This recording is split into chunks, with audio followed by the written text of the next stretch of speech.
Unsyndicated presents What the Puck with Sean Belegian.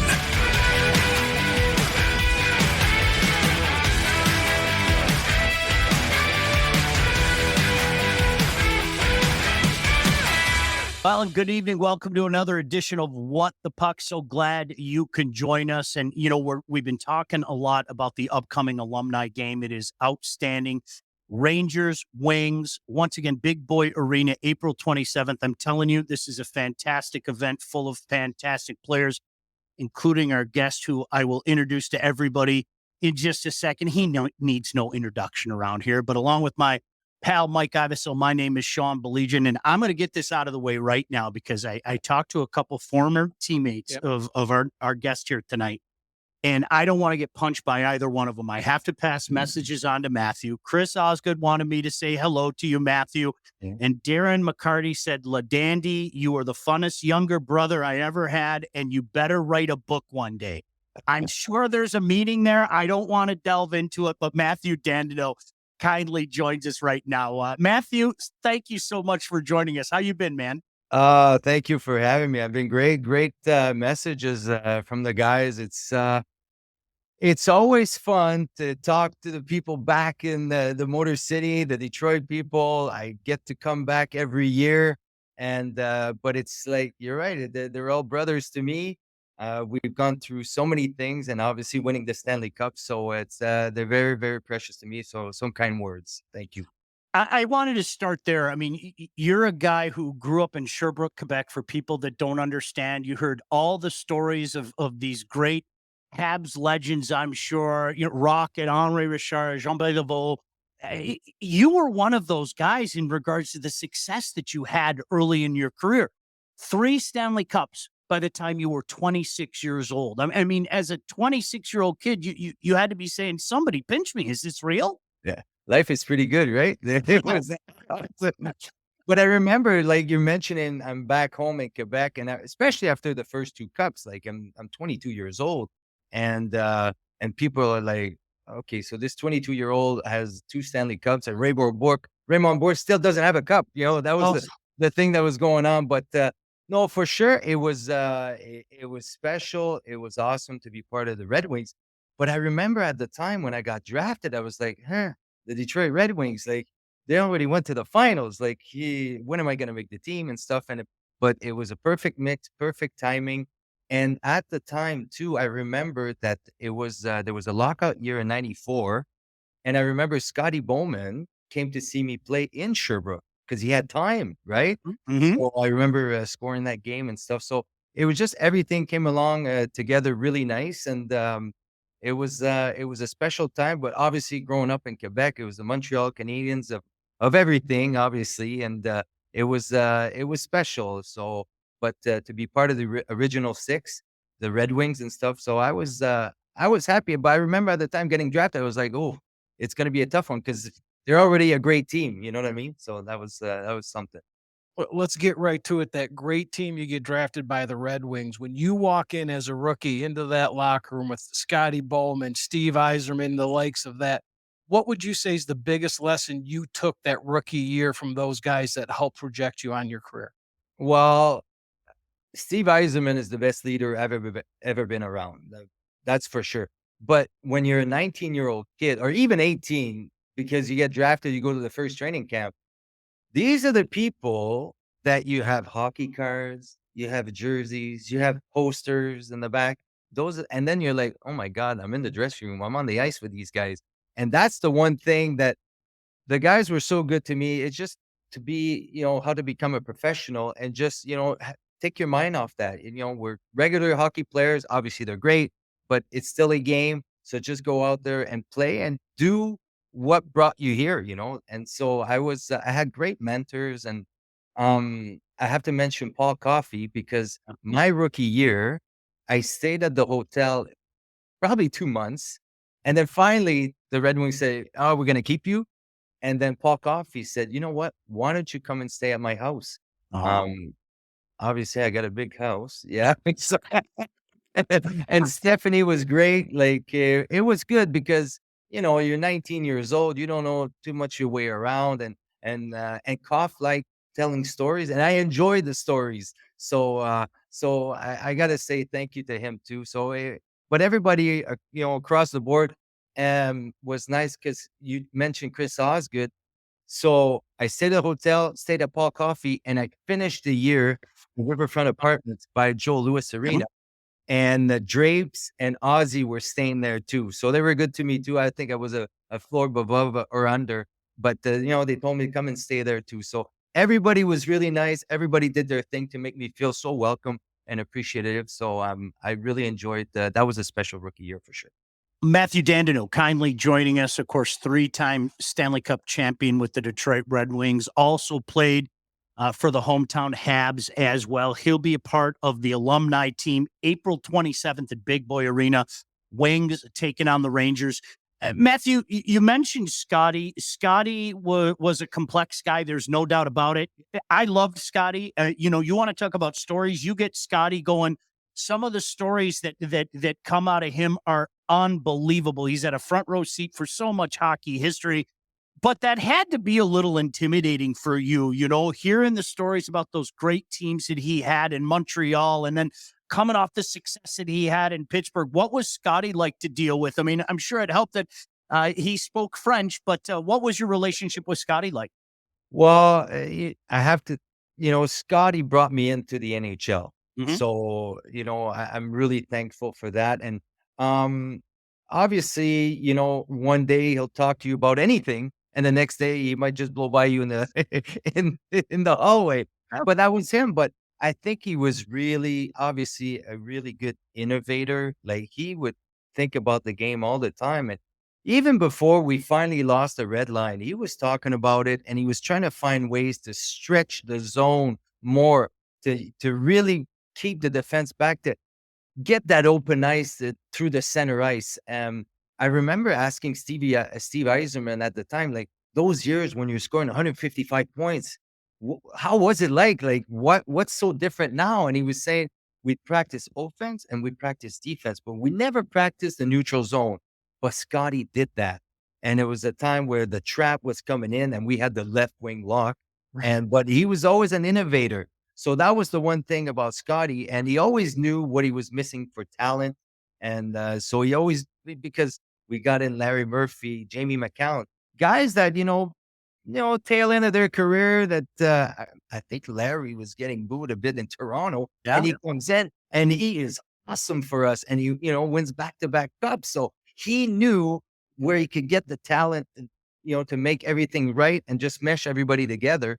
And for me, it was kind of a weird situation because I've always played forward my whole career. And then my first year I played forward. I don't play too many games. And then we lose to Colorado. And then the next year he comes back and he says, listen, we have a good team. We got pretty much the same guys coming back. But we're missing a couple defensemen. I've done it with Jim Roberts. I think you skate pretty fast. So I think you should go play defense if you want to play here. It was a 5-minute meeting. I've never played defense ever in my life. Go learn how to play defense. That was it. Yeah, David's going to help you. And then watch the other guys. Watch Nick all the time. Okay. So when I was him, like, he was always thinking ahead. He liked me. He liked having me. I think he enjoyed the fact that I don't think he liked having too many of the minor guys sometimes. He liked having the veteran guys. And for me, since I was able to plug in here and there and all the different positions, so he liked having me around, type of thing. So it was, but I owe, he got me into the NHL, that's for sure. So I owe him a lot. Okay, we've heard the three-time Stanley Cup champion, and I know, Mathieu, as you're growing up, I'm sure you won the Stanley Cup 1,000 times playing street hockey, right? And you raised the cup. What was that moment like? That first time you actually raised that cup for real? Well, it's surreal for sure. Like, it's like you dream about it your whole life, and now to be there and to have it, and just to celebrate, and having your family, and basically you just don't want to drop it on the ice. You don't want to be that guy. I was just like, where? But it's a surreal moment, and it's awesome. And it's really nice to have all, the accolades, but especially with the family, because you're not just winning the Stanley Cup. I think your whole family is winning the Stanley Cup, and everybody that helped you get there in a way, everybody feels an important moment for them too. And I think it's important to recognize that because, somebody drove me to the rink and got me dressed and got me the gear and all my parents, but, aunts and uncles came and see me play and I had my brothers encouraging me too. So I think that's where that moment is that you're raising the cup, but you're raising the cup for your family and all your friends too. Awesome. Once again, Mathieu Dandenault kindly joining us. He's going to be in town, one of so many stars of the past that are going to be at this alumni game, April 27th at Big Boy Arena. Mathieu, I'm sure you know this, but it bears repeating. Yesterday is like a hockey holiday around here. March 26th is going to be one of those dates that none of us forget. I've been fortunate enough to get to know Darren very well. We did some things on the radio and everything. I would be remiss and I would be risking McCarty pummeling me if I didn't ask you your thoughts on what we call McCarty's holiday around here, March 26, 1997. And well deserved too, eh? Yeah. The McCarty, yeah, that's for sure. It was special because obviously nothing had happened throughout the season. This was the last game against them, and we were losing. I mean, we were losing, and it was just that very moment that everything happened, and we just became that great, awesome team that meshed everything together. That's what we were missing, and just to have the psychological advantage that we can beat you and we got revenge on you. And I think it deflated them at the same time. So it was just a special moment. And just to see the fights and everything, the goalies, Mike Verdon, my God, I think 6'7", and he could throw like he did well. Yeah. So it was just a special thing. And Igor Larionov, my God, the nicest guy in the NHL. And he started the whole thing in a way. So it was a special time, but boy, oh boy, just to come when everything meshes together, that's what happened. I mean, we just became that good of a team right there and then. And on the other side, it kind of deflated them. So it was a big time game. And it just shows you that it's just not hockey. It's everything. Psychological is just as important to play that game. Yeah, and this question here, this one's a little personal for me because I've heard a lot about it, but I've never heard the story. You guys go down 0-2 to Vancouver in 2002, and us as fans heard the lore of the speech that your captain gave you. Could you tell us a little bit about your memory of that speech and how that changed maybe the course of that series?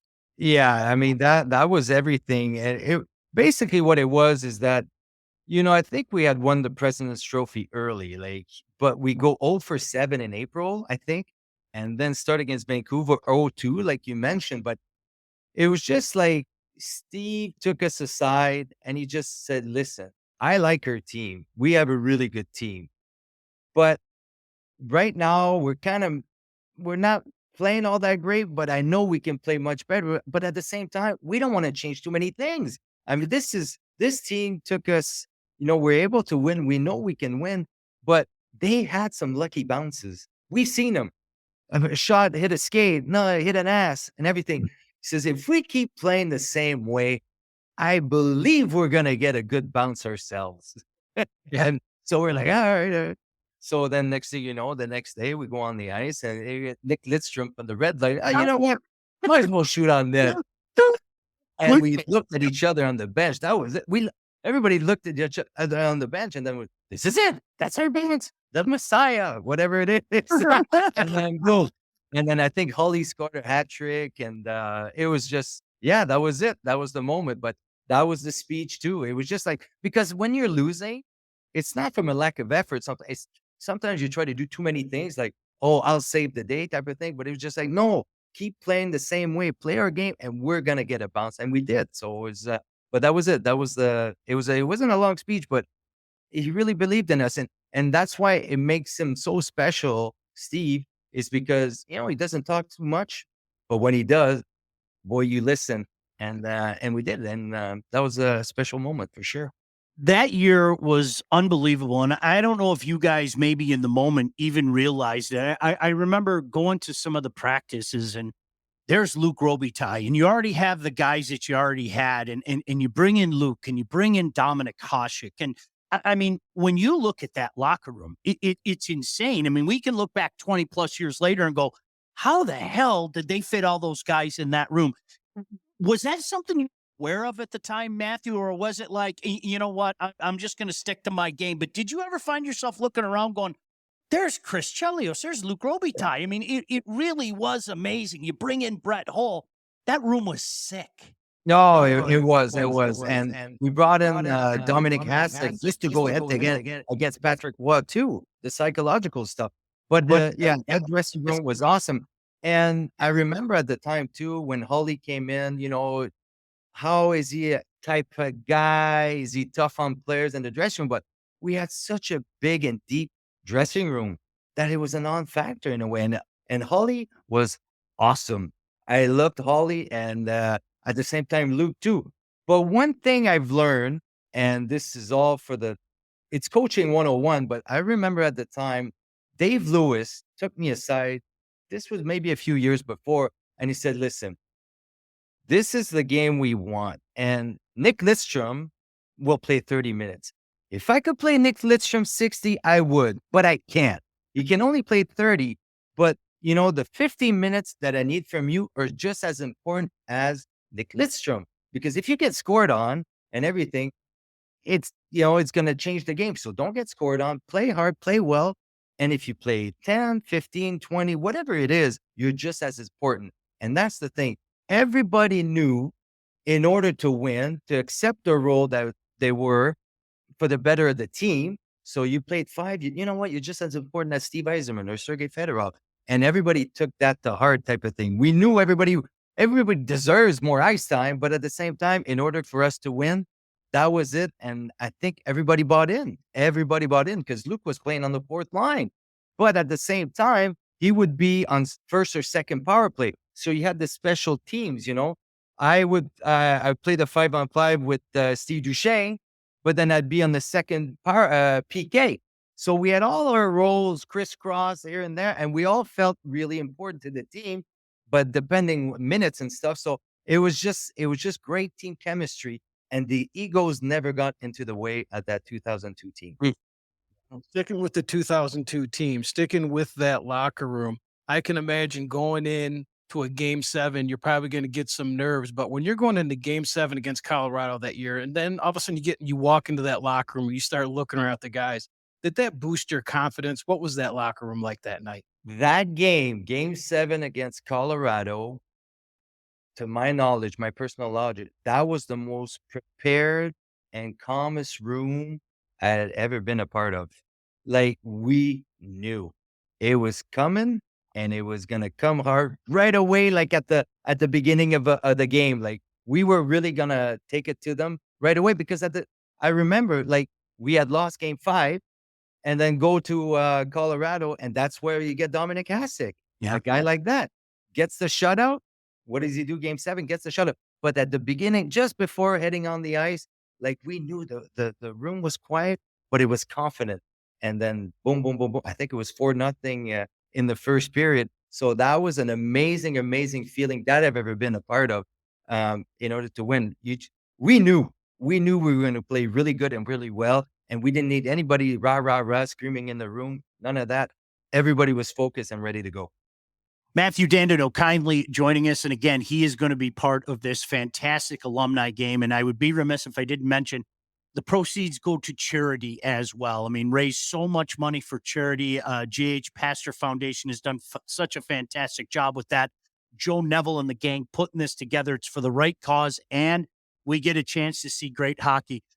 Matthew, I have to ask you, and I've told this story on the radio, on television. I've told friends like my buddy Mike. I want to say, maybe you can correct me. It may have been Hasek's first practice with you. At the end of the practice at Joe Louis Arena, Scotty had everybody line up and take, in essence, penalty shots on Hasek. And he saved everything for, I mean, I think it was 2 times through the roster, to the point where Brendan Shanahan stopped and kind of looked at him, shaking his head like, what's wrong with you? Talk about what you saw up close with Dominik Hasek, because I don't think maybe the average fan in the nation realize exactly how good he was. He had success at Buffalo, make no mistake about it. But because you guys were such a wagon, I think people really got a chance to see the Dominator dominate. Yeah, he was so out of the box type of thing. Like usually at that time, it was when goalies would just go down on a butterfly and just take the angle away. And they had the big giant shoulder pads back then. But him, it was just sprawled all over, and it was just basic reflexes all over the place. So we didn't know how to score on him, and obviously the rest of the NHL didn't either.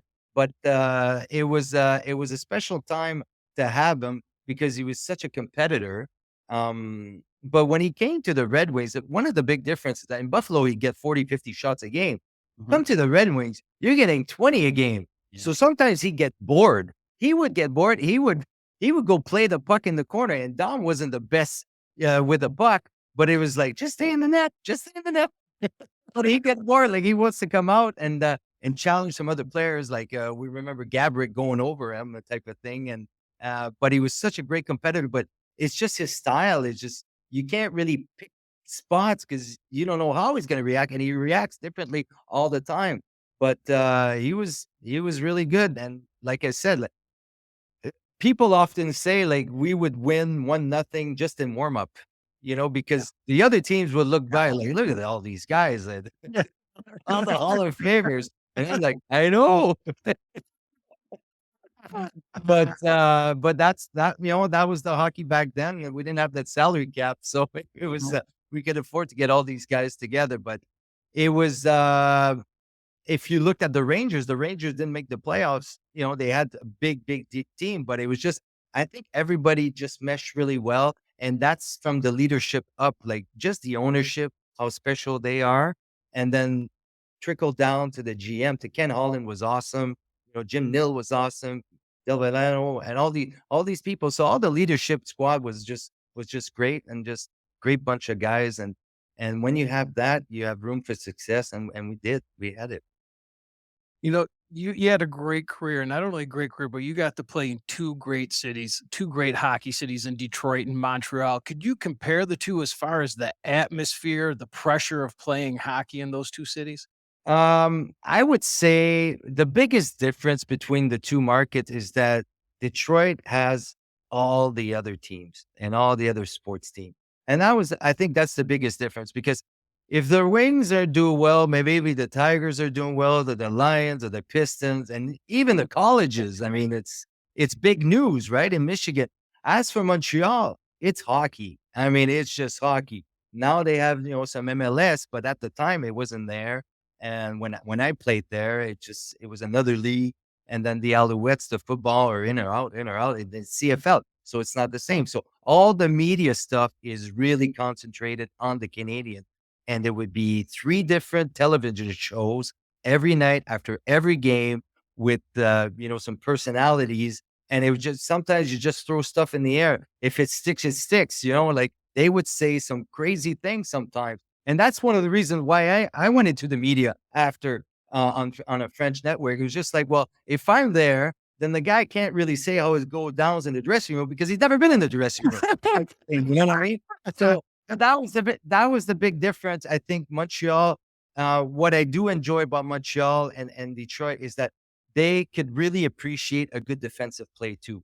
You'll go to Arizona and stuff, they don't really know all that well, but I think those two big markets, that was special. And I would say the Bell Center, when it rocks, it rocks. So it was, and that was fun too. But Joe Louis was so special.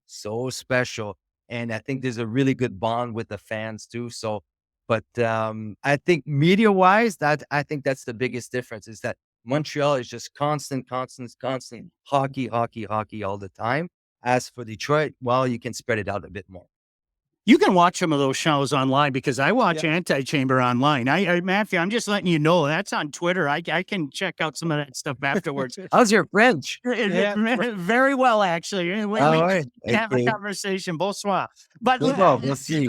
all to have that opportunity to go home, a kid from Sherbrooke, to have that opportunity to go home and not just go home, but, play for a Quebecois legend. Guy Carbonneau was your coach, and you guys, we were talking before the show started, your '08 team, I think a lot of people thought, boy, this might be an original six final between Montreal and Detroit. It wasn't meant to be for you guys, but what a great experience for you to have that opportunity. I guess in front of your friends and family, Matthew? Yeah, absolutely.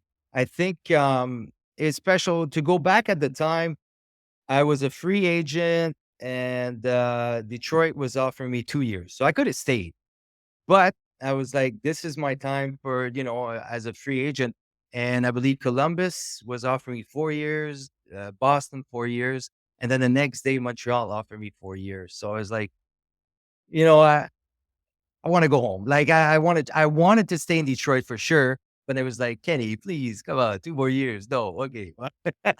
I went to, I went to Montreal. But it was special because you go home, you play for the Canadiens, and you grew up watching the team. So that was fun, and the family and everything. And it really you go through 82 games. It's hard, and there's up and down and stuff. But I think having that pressure of just performing in front of your hometown, your friends and that gives you that little extra motivation. And there's 3 TV shows and radio shows, and we didn't have too many podcasts at the time, but you knew they were coming, they're on their way. And it was just that pressure was just like, just perform, perform, perform, perform. I think, when you're a role player and, I was appreciated there, but it'd be hard to have a French Canadian that has to score 50 goals a season. That's the pressure. That's a big time cooker there. So, but it was a special time, and I had some great teammates. And to this day, we played hockey again this morning together. We have like 7 or 8 guys that we played together, and we still have a good time. So you create these bonds, these friendship, and the people around Montreal. We do a lot of stuff with the alumni. Where many times they want us over at the Bell Center. So it's a special time for sure. So Matthew, we spoke earlier, you were a forward. They switched you over to defense. I know if they ever did that to me when I was playing, I would have passed out. I don't even know if I saw the other side of the blue line, but you did a great job. It was a pleasure watching you. So I've just got to know, going from forward to defense, you're there. Who was the scariest player coming down on you one-on-one where you're just like, oh man, I'm lost? Okay, so my first year that I played D, I think Mike Modano danced me. I think I have to say he's the one guy that I kind of looked down at the puck and it was gone. So Mike Modano, I remember. But other than that, like you play, it's just so strange to go and play. Like Mario Lemieux was my idol. And just to play against Mario, like it's special. And a funny story, we're in Pittsburgh and it's my first game against Mario. And I'm in front of the net and I kind of give him the bear hug. At the time we were allowed. And a shot comes from the point and he kind of turns and he tips it in. I'm like, -1, but it's Mario Lemieux. Okay. So, get back to the second period. And then again, now this time, like I got him in the bear hug. There's no way. Another shot from the point and he's able to tip it in too. I get back to the bench. I'm like, so effing lucky. And Dino Ciccarelli turns to me and said, it ain't luck, kid. It ain't luck. I could play against Mario and Wayne Gretzky and Ovechkin and Crosby and all these guys. It's special. And the one good thing that happened, I think it was 2001 at Christmas, or probably December, early December. Scotty comes over and he says, Dandy, we're gonna put you with Nick Lidstrom. I said, what? We're gonna put you with Nick. Because I was playing well, and he was like, okay. So I was +5 at the time. I finished the year +25. I have one play, just pass it over to Nick. Here you go, Nick, do something. And he just made a great player, an awesome play. But that was fun. Playing with Nick was fun because then you play against the top guys, but they're not the hardcore heavy guys, right? More skillful guys. So, and that was like that pride to just, try to contain them and stuff. But Nick is obviously the best defenseman I've ever played with. And he was it's so amazing how He wasn't the fastest, the biggest, and everything, but he was just like always in the right spot, always making a good play all the time. So I appreciate that. And at the same time, I remember drapes and stuff, looking at my plus minus, and it's all Nick. It's all. I sound like him. Matthew, we could sit here and talk to you all night. Can't thank you enough for giving us your time. We so look forward to seeing you. You were always such a great guy to deal with when you were in town. You still are. Make sure you get out there and see Matthew and so many former greats with the Red Wings and the Rangers. The Rangers are bringing quite the roster as well. Matthew, continued success to you. Look forward to seeing you April 27th at Big Boy Arena. Thank you so much for having me. And it's always fun to come back in Michigan, and I'll be ready for the 27th. Thank you so much. Thank you. Mathieu Dandenault kindly joining us here on What the Puck. Mike, that's him.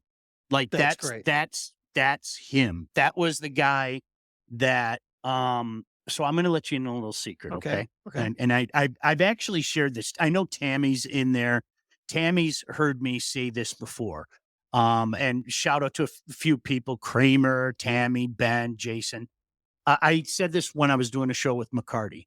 Okay, so back then, Scotty started to put up. Did you ever hear about the curtain? Okay, Scotty would put up the curtain, and the guys would go hide behind the curtain. And there were a few guys that would come out and talk to you. If you needed something, like they would do it begrudgingly, though. Yep. They would do it like Darren would be walking and he'd get about 5 feet away from the curtain. Then he'd look at you and you'd kind of give him the puppy eyes.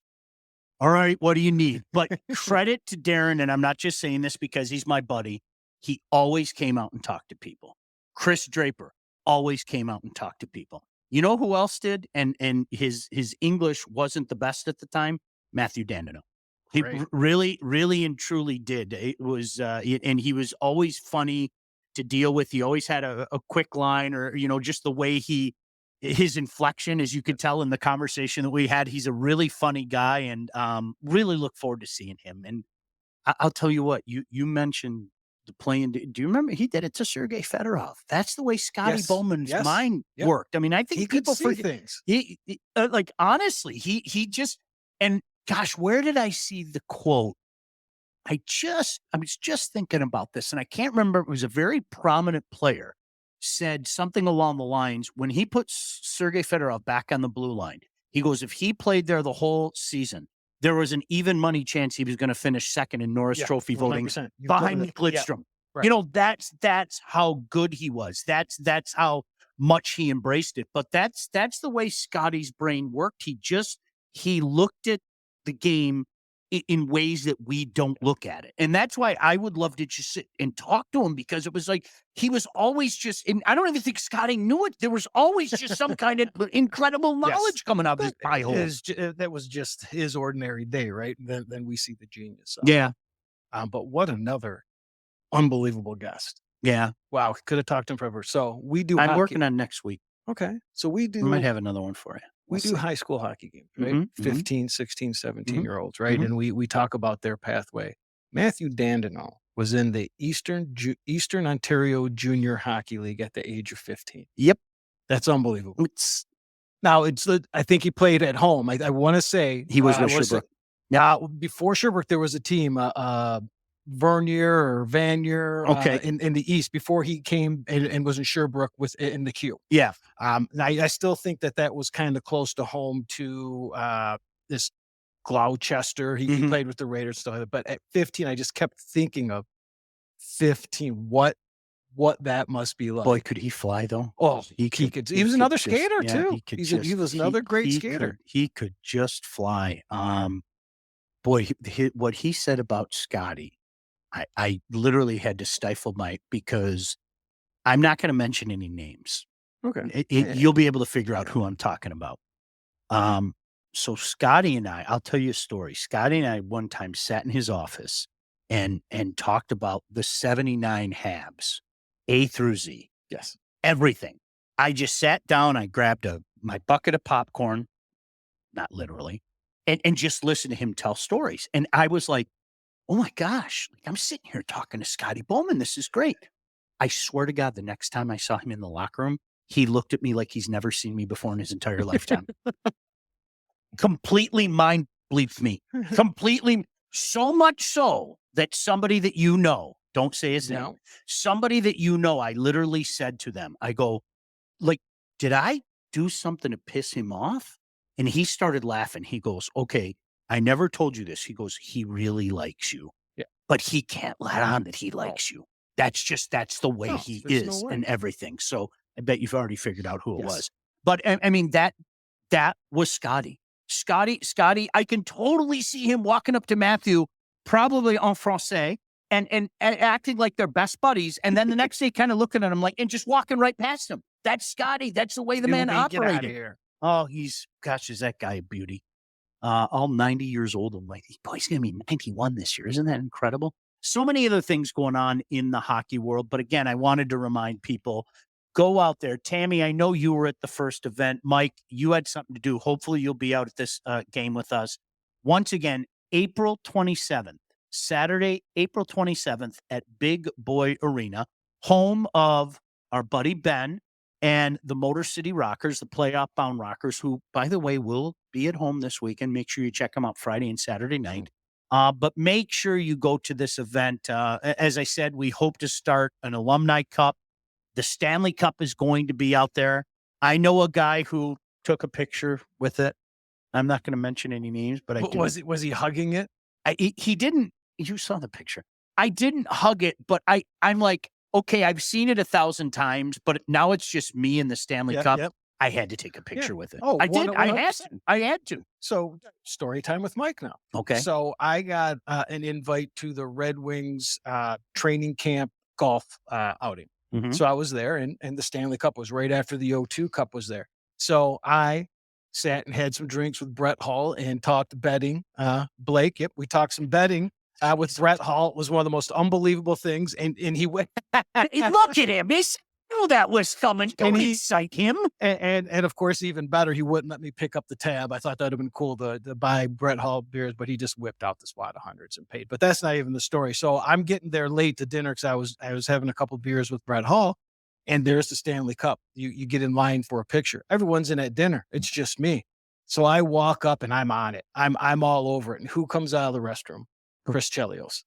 And he looks right at me and he says, act like you've been there, son.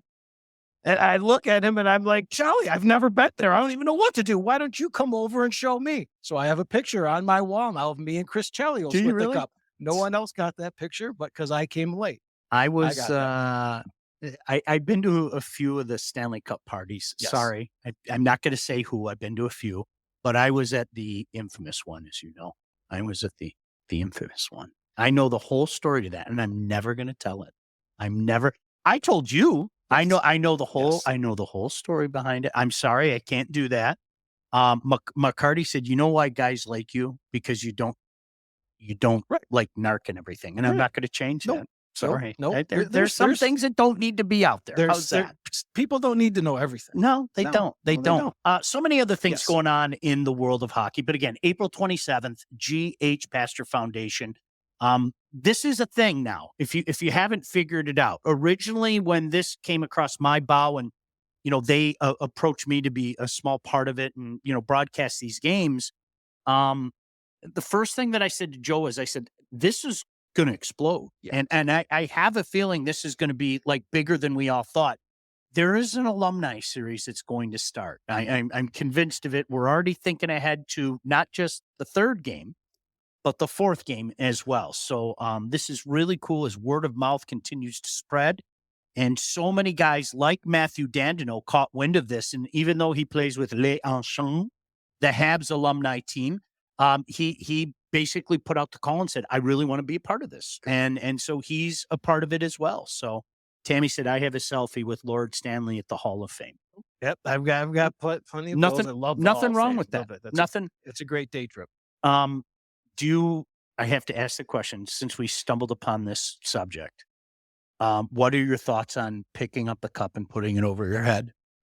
As far as what? Like you're at a party. Okay.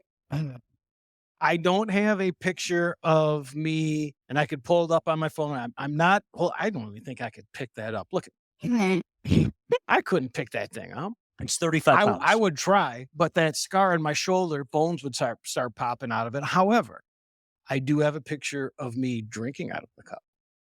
I think that's okay. I've got no problem with that. I think that's okay. I'm going to be honest with you. I think this is we've always talked about just touching it. People talk about just touching it. You can't touch it, kind of thing. I touch it, whatever. But I never thought of picking it up over my. I don't think you're allowed to. Like, you should not be allowed. That's the celebration They allow of people the cup. to do it. They do. They allow people. I see. I agree with you. They shouldn't. No, that's sacred. That is not touching it, but doing this is sacred. I have always said, if I get like back into broadcasting for a team, Yeah. and my team won the Stanley Cup, Okay. At that point in time, I would do it. You're part of. You are part I of really the would. I organization. would do it at that time. Don't you guys get rings too? Yes. Okay. Yeah. You're part of the organization. I mean, when you look at it, it goes all the way down. Those people get out on the ice and they do it. Mike just lifted his arms to show the tats. Why don't you show everybody the tats? Oh, this is a great Uber. How about that? Got my picture taken with the cup with Randy McKay at McKinnis Ice Arena during goalie camp after he beat the Wings for it. Amazing and heartbreaking at the same time. Randy, of course, a Montreal guy, ended up at Michigan Tech, still makes his living up there, up in UP area. He's a good wing and double. Yes, he was. Of course, the 95 Devils ended up winning the cup.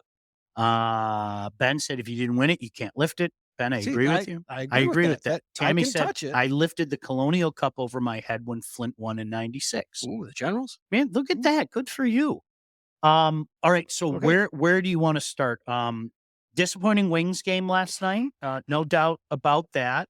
Patrick Kane to the rescue again. You just shook your head going, he did it again, but obviously not as well that ends well in the regard that the Caps win in overtime.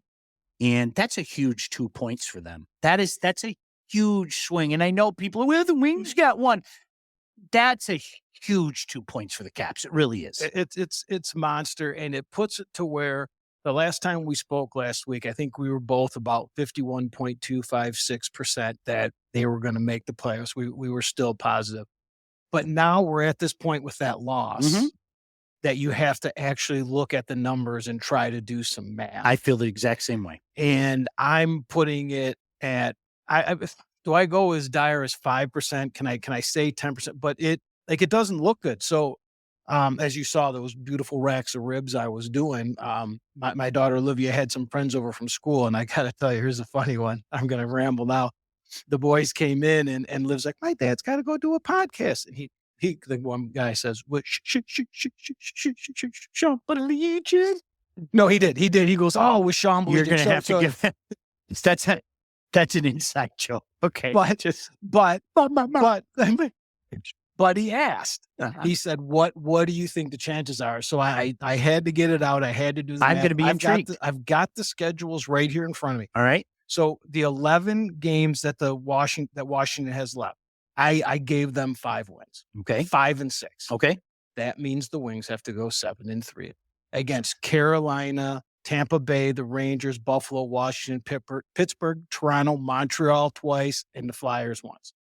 I don't have 7 wins there. No, I can't do that. I like what Tammy said there, and Tammy's as big as a Wing fan as you'll find. Wings, so close, not going to happen this year. I'm with you. Mike, it's funny. As God is my witness, we didn't talk about this ahead of time. I didn't know he was bringing this up. I was going to ask you what the percentage was, and my percentage is down below 20% now. Yeah. Is somewhere that I would say it. I would say below 20% at this point. I would bet. So bet again. One of the guys I follow, Andy McNeil for Hockey Bang. That's one of the bets he does. He does futures and he projects odds out there. I know I could probably find what his actual mathematical odds are, but it's not good because they're going to have to win 7 of the next 10 games. And I can't see it happening, especially with what I'm still going to call the lack of buy-in from everybody on the team. The game last night, someone I think said was entertaining. Too many passengers. I agree with that. I thought passengers. In particular in the third period, they played like they arrived in the first few. Last night was one of those beautiful nights, Mike, where I got to settle in and watch that game, and then I watched the Habs and Avs afterward. And boy, I didn't like the Avs last night. I mean, I'm happy with the outcome, obviously. Right, but, right. they're getting goaltending from both those guys right now. In particular, let me tell you something. Keith Skid's playing really well. Yeah. Caden Primo is playing.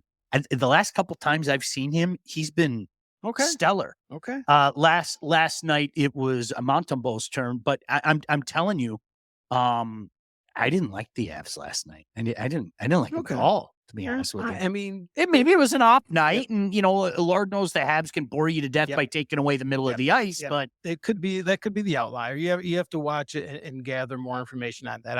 I can't see that becoming something that is just a wagon out there. The way they're played, but where there's smoke, sometimes there's fire. You do Yeah. have to watch that. I was surprised at that final score. To the buy-in, you can see it right here at the top of the page. I wrote, first periods are cute. It was very cute, Sean, that the Capitals didn't have a shot for 10 minutes. Mhm. But what you brought up was the concern in the third period, and two, just what I saw without even going back on replay, glaring mistakes.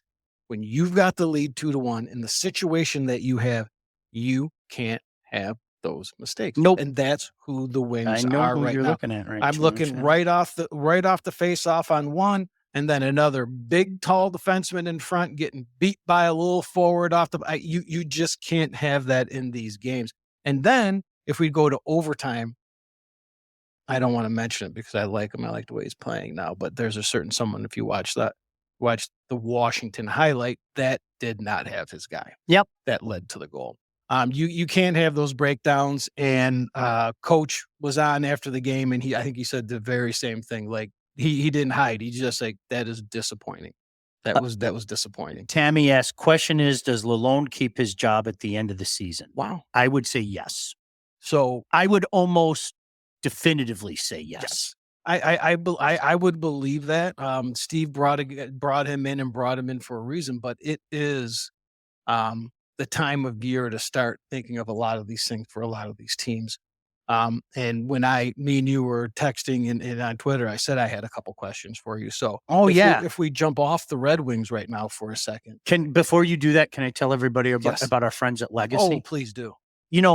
By the way, you can come see us live on opening day. And our friends more on that in a second. Our friends from Legacy are going to be there. That's right. Joe actually hit me up today, said he's going to be out there opening day next Friday. Looking forward to seeing Joe and Alex and Dave. And I need to let you know that thousands of Metro Detroiters have already called Legacy Partners to get help with their home and auto insurance. What are you waiting for? Our friends at Legacy are one of Southeast Michigan's top independent insurance agents and provide a full-service, one-stop solution for all your insurance needs, personal and business, large and small. Get yourself a free quote. Heck, come out to Batch Brewery with us. You can talk to them in person. They'll prove it to you. Legacy has helped so many people out there by fixing mistakes other agents have made, asking the right questions to get you the right coverage put in place to properly protect you and save you money. Chances are, if you haven't checked your policies in the last year, you're paying too much and you could be underinsured. What are you waiting for? Give Legacy Partners a chance to help with your home, your car, life insurance, Medicare enrollment, business insurance needs. They got your back. Put them to the test. Give them a call today, 586-209-4106, or visit legacypartnersins.com to get started with your new quotes. We're going to see them out there at Batch. I think we even have like a cute little thing. Like, Blake, if you want to play that cute little thing, Todd is tremendous. And look at this. Hold on. You ready? Watch this. Yeah. Right. Batch Brewing Company located in Corktown, Detroit. We're going to be out there live next Friday for opening day. Scratch Kitchen. Scratch Kitchen. Oh, we could have some fun with that. So you know what that means? That means gluten-free. Yes, there you go. Official craft beer sponsor of Off the Air. We appreciate those guys. We're going to be out there not only for opening day, but I have a feeling we're going to be out there for some draft stuff as well. So we'll see you there at 1400 Porter Street. It's going to be a blast next Friday, 10:30 to noon. I know the three of us are going to be out there. I'm working on another special guest. I bet you can figure out who he is. And some other guests may be joining us via the StreamYard as well. Oh, So that'd be hope to see excellent. you out That'll be there as excellent. well. I always say this: support the people who support us. It's really cool. We love doing this, and because of great people like both Legacy and Batch, we're able to do this. All right, but Mike, I'm ready for your quiz. Okay. So we were talking about Lalonde, is he coming back? Mhm. And we believe so, but it is the time to start asking those questions. And the one that came up to me was Martin St. Louis. Been there 3 years. Mm-hmm. Well, 2.5 years, right? Mhm, He's been mhm. there. They are loaded with young talent, John. Mm-hmm. Slopsky, the number one pick, he's really coming along. This is a big time in this organization. Do they bring him back? What are your thoughts on him? Do they like him? Because the next couple of years is big. Suzuki, Caulfield, all this youth that they have. The guys that they have who are just a step out of the league right now, like I don't think people. I remember talking about this late last year, and Yep. you and I had many conversations like this. The Atlantic Division is going to be very interesting very soon. And what I mean by that is, the old guard, if you will. You have Boston, you have, obviously Tampa, you have Toronto. Then you have these teams underneath. Yeah, Buffalo's got a ton of talent. Ottawa. I think Montreal and Detroit, maybe not enough people understand. Like, there's a load of talent in the system. There really is. And so, especially, I think the biggest thing with the Habs in particular is they have a surplus of defensemen. They're going to have to trade a couple of defensemen. And my guess is they're going to go young defensemen for, a quality forward, something like that. Not that they've ever done that before, the Druin trade. Okay, everything that I've heard, and I'm not there, is they absolutely adore Marty St. Louis. Good. And there has to be something said for that. Good. I think if the kids love him, and, because he's one of those guys, he's not like the old school guy like Scotty Bowman. I'm going to stand back and I'm going to let all my guys run things. He's hands-on and gets on the ice, and he'll go work with Cole Caulfield. He'll go over there and do these things. So, again, I hate to cop out because I'm not there, but I know for a fact, those guys absolutely love him. But that's what I'm saying. It's big. I mean, and then getting to the Red Wings coach, getting to the line. This is a huge time, especially if there's not 100% buy-in that Steve's running out of time possibly. Like what are we doing? Do I start over? Is this a guy that, I'm going to bring back because people are going to buy in and we're going to have some guys moving out? As Kramer said, need some D, need a whole heck of a lot of D. We need a lot. A lot. And I think the names that we've talked about, I think we could add some more names. One guy in particular, I think you made reference to him. I'm just tired of the every other night thing. I am. It's every other night. Every other night, it's like good or bad. It seems like there's no in between, and it drives me out of my mind. Consistency from their top forwards. Tammy said need a goalie as well. How soon is their goalie of the future? I know we've talked about that so much. Some people still think it's Sebastian.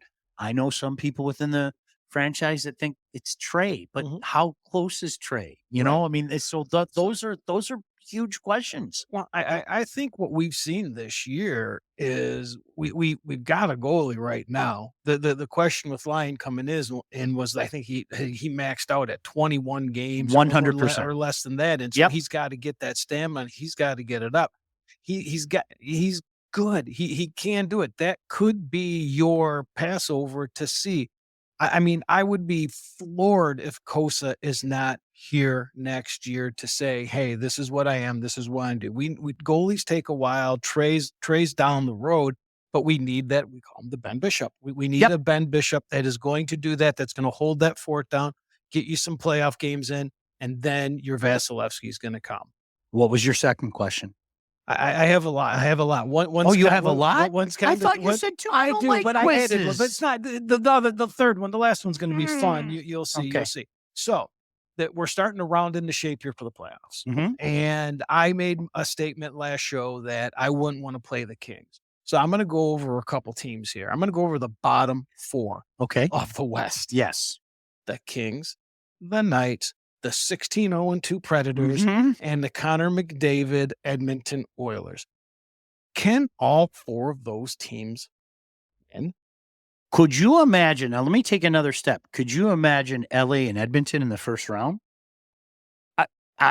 Guess what? My sleep deprivation will begin. 100%. I'm not missing that. No, not at all. I am not missing that. And that's like, this is what, waiting to see where this all plays out and who's playing who and who's going where. But when I'm looking at these teams, I'm like, I'm looking at Blake and an underdog upset series parlay. I mean, I really like these 4 teams in the West, and they are your 4 bottom teams in the West. I know it doesn't play out that Look way. at Deshaun is a big baby. You're damn right I'm a big baby. Mike, I'm gonna, and by the way, to your credit, remember he was talking up the Kings last week? We went upstairs and I watched them be a complete wagon, and they were up 6-0 like the blink of an eye. Yeah. And then it turned into a shit show after that. But listen, Mike, I need to say this again. The first round of the Stanley Cup playoffs when we were kids was more often than not an utter joke. Yes. The first round of the Stanley Cup playoffs now is the best round. Yes. It is. It's I'm good. sorry. It's the best round year in, year out. And look at Blake. Forward me that parlay when it's easy. Stop it. Stop it. Jeez. Tom said, what's up, fellas? Watching from the Speakeasy in South Lyon. Tom, maybe we could do like an NHL roundup, like before the Stanley Cup playoffs start, and like have a bunch of people's faces up there, giving their thoughts out there and everything. But all right, you have another question? I kind of like your questions. I don't want to be called a baby. This one's fun. It's hockey, but not really. So me and Sebastiano watching hockey last night. The Wings game and all the early games were on the intermission, except for one, the 7:30 start, the Toronto game. Mm-hmm. And I turned on ESPN Plus. Poor Maple Leaf. But here's the thing. It was not Maple Leaf. It was in Spanish. I clicked the Spanish. Oh, no way. Did Sean, you really? I am telling you, me and Sebastian were dying. I will not watch hockey any other way now. But let me tell you what, we lost it. They were calling Austin Matthews within the play Poppy. It was unbelievable. And we would go, no, shh. They go, Poppy. And we would just lose it. You've got to watch it. I am telling everybody out there, you have to watch one of these games in Spanish, and it's got to be a Maple Leaf game, and you got to hear them call Poppy. See, you know what? Now I'm going to show my age, and you're aware of this. Like back in the day, there used to be a channel called Channel 54 out of Windsor that you could turn in and you could watch the Habs games in French. Okay. Like it was, do you remember? I remember watching games. Yeah, it just and there was even like a radio. Do you remember the radio station? Yes. Do you remember what it was? It was all the way at the other end. 540. 540. I was close. I was getting down there. I knew it was all the way at the end. I can't tell you how many times it was just like, all right, I got to go to my car and listen to the end of the game and everything. It really is just an amazing thing. So I'm going to have to try that sometime. See, Tammy even said Spanish. I'm going to do that. I'm going to turn on my subtitles. And it's not like you lose anything within the game because it sounds so dirty. Oh my God, it was awful. You think about how many times we watch games at the rink without play. We really don't need the play-by-play. So, it was almost like the soccer goal. I mean, it was very excitable. They got you, and it was, we were dying. You guys should do some searches because he and I love this, like going back like almost 40 years ago now. Like, and we were talking to Chris Nyland about this a few weeks ago. When Claude Lemieux was a rookie and he scored an overtime winner in Game 7 to beat Hartford, and like listening to this French guy. Listen, I have no other way to say it. The man had an orgasm on the air. Can I do my best? Yeah, go ahead. When I do the Claude Lemieux.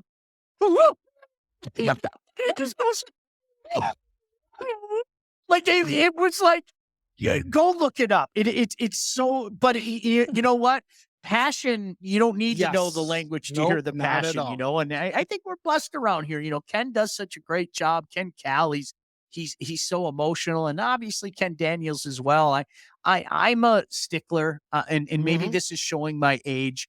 I think there's nothing like listening to a hockey game on the radio. I'm sorry. I enjoy it. I really do. It's don't get me wrong. I'd rather watch the game, but I love hearing a guy completely paint the picture of what's going on. If I'm driving in the car, I love to turn on different, games and listen to the radio broadcasts. It's just so damn good, 100%. You got it exactly right with painting a picture. Like when you're watching the game, I don't need you talking during the game. When I'm listening on the radio, I need to know the details of what's going on. And those guys that are good at it do the best job of, you can almost picture it. Best advice I got, and I've told him this, Ken Daniels said to me before I went and did the games in Carolina, he said, don't talk too much. Just relax. Let the game breathe. You don't have to talk that much. And he's absolutely right. When you're doing a television broadcast now on the radio, you better have the blabbermouth going, because sometimes I know you've worked with me. Sometimes I know I can get going until you say Poppy. Then I start laughing. Well, when we're doing games, you've got to keep talking, because as soon as you stop, I start interjecting things, and you don't want that. Here we go. You don't want that. I want to get your thoughts. You were at Munn last week, an epic hockey game, great for the state, great for college hockey. No doubt. I want to get your thoughts on that. Can we talk to you about Legacy first? Or excuse me, I'm sorry. I brought up Legacy. See, I already talked about Legacy, but you can call them and get your free quote. How about we talk about Wealth Advantage? Can we do that? See, I'm starting to talk too much hockey. Are you ready to take charge of your financial future? If you are, look no further than the Wealth Advantage Group, located in historic downtown Northville and owned by those two guys, the Hanson brothers, not to be confused with the Hanson brothers. Mike and Jeff. Jeff was over here the other night. They will give you personalized service, expert guidance to help you navigate the complexities of financial planning. And if you're saving for retirement, you're getting ready to sell your company, already in retirement, they can help guide you through every step of your financial journey. They work with clients throughout all stages of life and have clients in over 20 states. The investment world, it is a complex one. But if you're ready to start taking your finances more seriously, might be time to work with a couple experts. Enter the Hanson brothers. Reach out to Wealth Advantage Group at 248-773-8574 or visit their website at www.thewealthadv.com. Of course, I know everybody out there is not a college hockey fan, and there's this weird split between OHL fans and college hockey fans. I've never quite understood it. I like both. Yeah. You can, and you're allowed. And I've been fortunate. I've done broadcasts for both. I've done broadcasts for, the GLI back in the day, obviously Michigan State Television. I did broadcasts for the Saginaw Spirit, broadcasts for the Plymouth Whalers. I like both of them. I think these are exciting times because you have two young, vibrant coaches that get where they're at in Coach Naranjo, of course, at Michigan, and my personal hero, Coach Nightingale at Michigan State. And we're going to get Coach Nightingale on sooner rather than later. Mike, Munn Arena was made for nights like last Saturday. It was amazing. It was everything that I wanted it to be. If you remember, the week before, I had said I was trying to get tickets. I was trying to get tickets to go to the game because I wanted to be there. And for anybody that has the thought that game should have been played at Little Caesars, get out of here. Get out of here. Get out of here. Beat it. The environment was excellent. They deserved it. They earned it. And those two teams put on a back and forth show. Everyone there was entertained. And again, the crowd was awesome. And what a way to end it in overtime, where it looked like it was going one way. But I mean, it's going to be very interesting now going forward into the tournament here. The two different styles that the teams play. I mean, you get the puck on the boards. Me and the guy I was with, Michigan State's unbelievable down below the net on the boards. That's where they get their chances, and then just the unbelievable skill and speed of that Michigan team is unbelievable. But if I can jump back if we're going to get to the tournament and talk about why everyone's complaining about the game, the North Dakota, the Michigan State region in a 2,500 seat facility. Mm-hmm. If they just sat down, this is kind of like the Michigan high school in the regions. You can get this right if you did it. These first round games should be on campus. 100%. And you could do it. 100%. And you could do it. And you could even do that. And then you delay it. And then you can do the region final somewhere else if you have to for neutral site. But the first round, the number 1 seed in that division should be playing on their campus. You're going to get electric crowds. I'll take it a step further. I think the second seed should be playing in their home barn as well. And okay. So you have, okay. Yeah. And then let me take it a step further from there. And then it goes back to who's the highest remaining seed for the regional final. Would it be Michigan, North Dakota? Yeah. Then North Dakota would come to Michigan Yes. State. Okay. That's it. You earned that. I've been thinking about You this all day. earned that. You just answered my questions on how that can It happen. drives me out of my mind. The only thing I was thinking of was we look at Michigan State. We look at Michigan. Obviously, they put hundreds of thousands of people in a football stadium. Not every. I don't know what Quinnipiac has as far as infrastructure. Do they have the hotels? Is that something? That's that a great. might do No, it? that's a very good question. I don't know. know. But guess what? Build them, because this is what this sport Kick the little needs. bastards out of the Get outta dorm here. anyway. Get out of here. Yeah, Hey, they were going to right. take over the dorm for the last couple days. David said nothing better than hockey on the radio. Bruce Martin and Sid Abel under my pillow as a Right. kid. Absolutely. I mean, so many of us did that. Ted said, I very rarely watch Saginaw Spirit road games. I listen to the audio stream of our local radio broadcast. I had so much fun, Ted. I remember meeting you up there when I worked with Greg Brady on those broadcasts. I had so much fun. Mr. Goslin, I wish you nothing but the best. But Jason, Shawner can't shut up on a broadcast because he needs to make up for the words he doesn't say. If you're just watching a game with him, this post is sponsored by Canadian Club. Hey. That could happen too. Hey. Any comments on what I have read regarding questionable officiating in the Michigan State big game?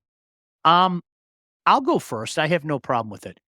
I think one call in particular, there was a legitimate beef. Okay. I do. So having more of a replay type environment at home, which one are you talking about? The goal is not, I'm sorry, you play until the whistle. I have no Okay. sympathy for anybody with So that. that was my question. Being there, I couldn't hear anything, and they showed the replay, and the puck's in the net, so I didn't know what anybody was arguing about. I have zero issue with that. I mean, I'm sorry. That is a baby's argument every single time.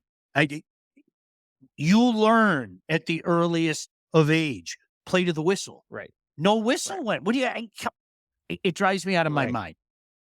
The only one I thought would have the biggest question was the Michigan second goal called non-goal.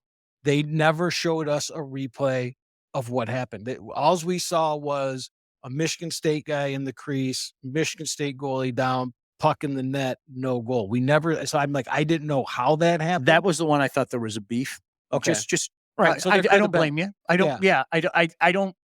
Yeah. But this is why Jason's in here right now. Jason and I were actually talking about this via, what is it called? DM or whatever. Yeah.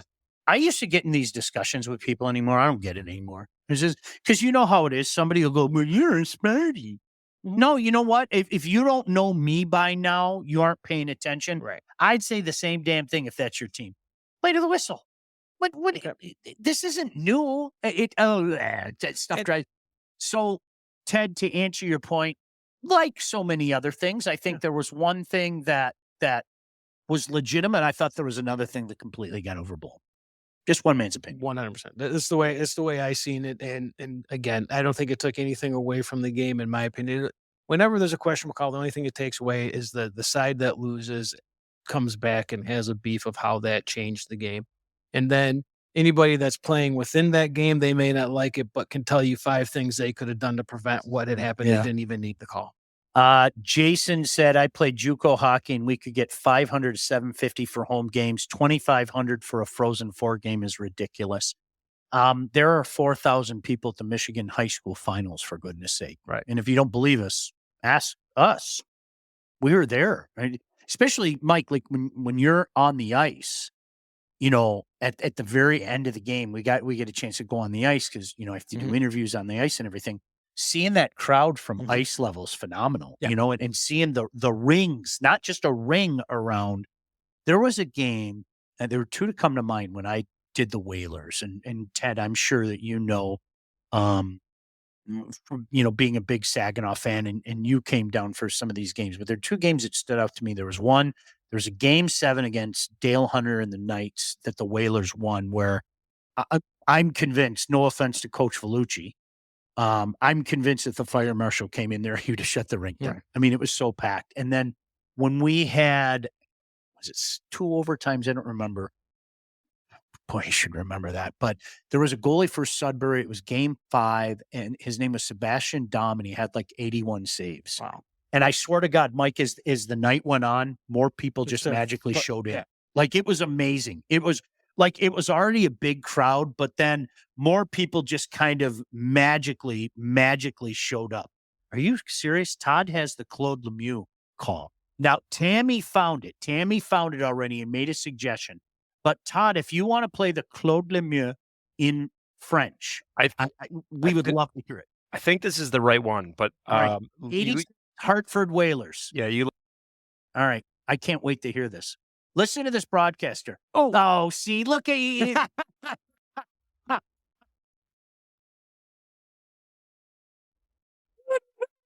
Look at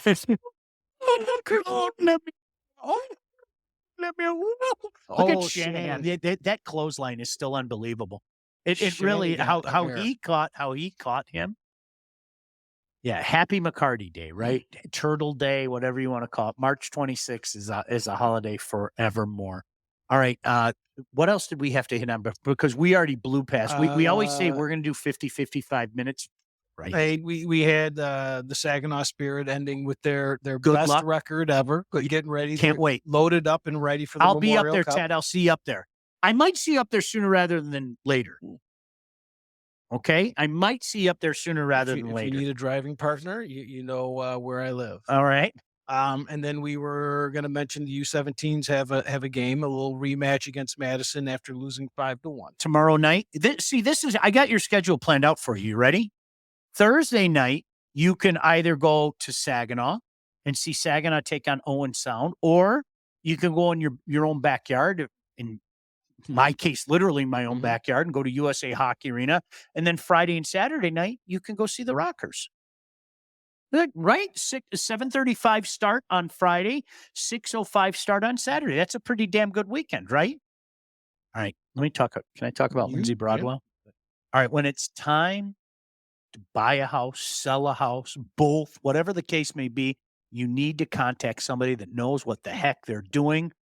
See that lady? She knows what she's doing. Lindsay Broadwell. Your house is probably the biggest investment you'll ever make, and that's why you need a pro. Lindsay grew up here on the mean streets of Northville and has expanded her team all over Southeast Michigan. She's an expert in all facets of the business. And when it comes time to move, our friend Lindsay and her team will make sure you get the most out of your house and that everything goes smoothly when you're finding your new home. Buyer, seller, first-time buyer, whatever the case may be, make sure you contact Lindsay at BroadwellHomes.com. She will help you with everything from start to close.